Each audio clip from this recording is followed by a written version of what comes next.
I'm Shailyn and I sew. In this video, I wanted to show you guys how we built our 3D printed loom. What? I'm a little worried about your little thumb. This is the one I can't feel, it's fine. Where does that go again? No! I don't know why there's 3 of them. No! It's not gonna fit! But then how? So as you can see, it didn't really go over very well. So what I'm just gonna do is I'm gonna show you what the loom looks like when it's done, and sort of give some tips and tricks on how to put it together and give you like zoomed in shots of what it's supposed to look like.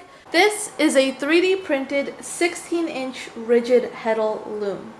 It took about 2 weeks of printing all of the 3D printed pieces while we were home. So if you were to print this non-stop overnight when you leave for work, etc., it might take you about a week. Now, to build this 3D printed rigid heddle loom, you also need some dowel rods. You're going to need 7/8 inch dowel rods. You're going to need 1/2 inch dowel rods, and then you're also going to need 7/16 inch dowel rods. If you were to print all of the pieces like it says, then you'll get a 16-inch heddle right here. So the very first piece you should probably make is the heddle. This is probably the easiest piece to put together because it is separated from the rest of the loom here. If you look at the 3D printed file, there are 4 pieces for the heddle. Each piece is 4 inches wide. So for the 16-inch rigid heddle loom, you'll just print all 4 pieces alongside all of the other 3D printed parts.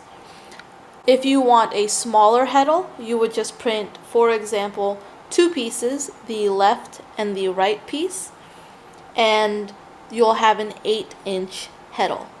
The reason you would print the specific left and right piece files is because right at the top and the bottom there's a hole on where you can attach the heddle to the dowel rod. The middle pieces do not have those holes, so those pieces are reserved for if you want to extend the heddle. For example, if you print 2 more middle pieces out, you'll have 6 heddle pieces, which will equal to a 24-inch heddle. This is just the 16-inch with 4 pieces. So the dowel rod size you'll need for this is the smallest one, the 7/16 inch dowel rod. And what we did was we attached it all together, screwed it in, and then we cut it so it would be flush against the edge. The first thing you'll want to do for the rest of the loom is to build the left and the right sides on the main dowel rod here. This is the 7/8 inch dowel rod, and you're going to want to make this main brace here first. So on the right side, you will attach the main brace, and you'll know that this is the left side main brace because right at the bottom here, you can see the screws, and that is the same all the way across. Now on the other side, on the right hand side pieces, they will be on the opposite, and that's where you put the screws on. So working from the front to the back, you will attach the main brace at the very front of the dowel rod, and then you'll have the tension brace for the tension bar. And what I did here is I did about an inch gap between the main brace and the tension brace. And then further back, this is your working space for your weaving. You'll have your heddle brace, and the heddle brace is the only one that is floating. After the heddle brace, you will put another tension brace and another main brace on the back. And it is mirrored exactly the same on the left and the right. So as you can see, the 2 main braces, the 2 tension braces, the 2 heddle braces, the tension braces again, and the main brace again in the back. The only difference between the left and the right side of the loom is what goes right here on the main brace, on the front and the back. So on the left side, you're going to have the handle so you can spin and tighten your weave. you'll have a pin to hold the brake, and this stops it from pushing back, right? It doesn't get any looser. I can pull it forward, but it'll stop. And that is on the back as well. The handle, the pin holding the brake, and the brake. On the other side, you will not need the handle and all of those pieces because you only need one. So the other side, you'll just have the retaining ring. So that is on the front and on the back piece right there. So now that you know the difference between the left and the right side of the loom, and you've built the main pieces on the main dowel rods on the left and the right side, you can finally put these pieces together.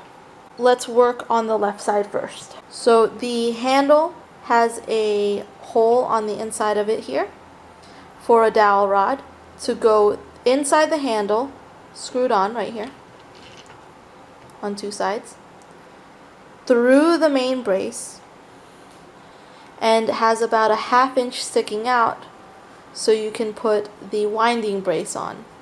So that's attached on the front, and you will do the same thing on the back there. Handle, main brace, winding brace. Once that's attached, you can add your pin and your brake there. The pin and your brake will be attached with super glue. That's all we use. There's no screw for that, so be very careful on where you glue it, or else you might not have a moving piece here. So that is the left side.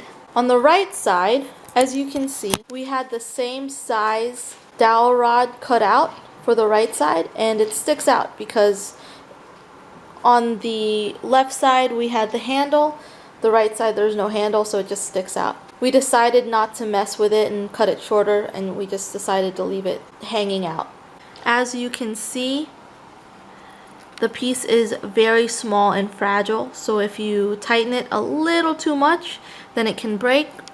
Luckily, the piece didn't split all the way across, so I think this is fine. And you'll do the same thing. The dowel rod will go in the retaining piece, into the main brace, and then into the middle of the winding brace. And you're going to do that on the front and the back of the right side. Once those pieces are put together, all you have to do is add the dowel rods in the middle here. Now this is where we had a little bit of trouble as well because we didn't measure everything out properly. What we did was we actually put the heddle right in the middle there, and we made sure that the heddle sat perfectly in the middle. And then we determined how wide we needed the dowel rod for the tension bar and the dowel rods for the winding bars to be. Once you measure those out, you will attach the dowel rods on one side. So we just attached it all on one side, screwed it on the winding brace, screwed it on the tension bar brace, screwed it on the tension brace in the back, and then on the winding brace in the back again. Then it should, on the other side, fit perfectly. And once you've put these dowel rods into the other side pieces, then you can screw those on the winding brace, the tension brace, and the winding brace again in the back. And that is how you make a 3D printed loom. It took us about 2.5 hours to put this together. And as you can see from all of these holes, it was because we couldn't figure out which pieces went where. We also didn't really know about this piece, this dowel rod, needing to go into the handle all the way across. But we figured it out.